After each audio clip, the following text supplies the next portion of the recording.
γιαγιά σου. Είδα σε φωτό τα βυζιά σου. Ήπια και ξερνάω στα σκαλιά σου. Έπινα τσιγάρα και γίνα λίγο μαντάρα. Δεν μπορεί η γριά αυτή να συγκριθεί με καμία, είναι φοβερή. Είναι αλήθεια, έχει το ζουμί.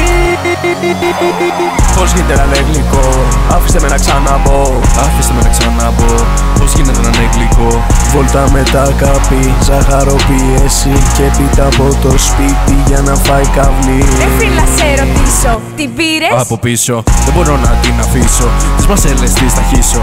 Ναι, νιώθω τέσσερα μου από τα νιάτα μου. Να δες, κοίτα πως γουστάρει η γιαγιά σου. Δεν μπορεί, έχω αρρωστήσει με αυτή. Μου έχει σηκωθεί η πίεση. Όπα, περίμενε λίγο. Τώρα λες για μένα ή για τη γιαγιά? Μόλις πήγα με τη γιαγιά σου. Είδα σε φωτό τα βυζιά σου.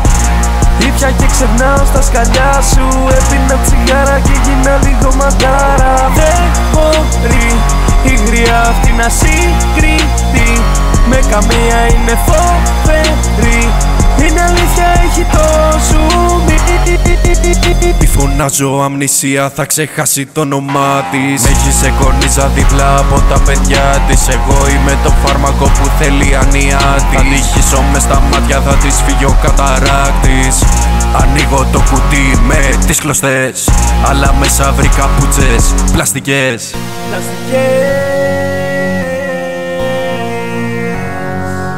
Και κουλουράκια και κλωστές.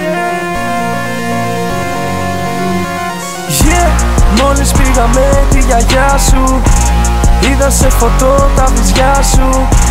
Ήπια και ξερνάω στα σκαλιά σου. Έπινα τσιγάρα και γίνα λίγο μαντάρα. Δεν μπορεί η γριά αυτή να συγκριθεί με καμία, είναι φοβερή.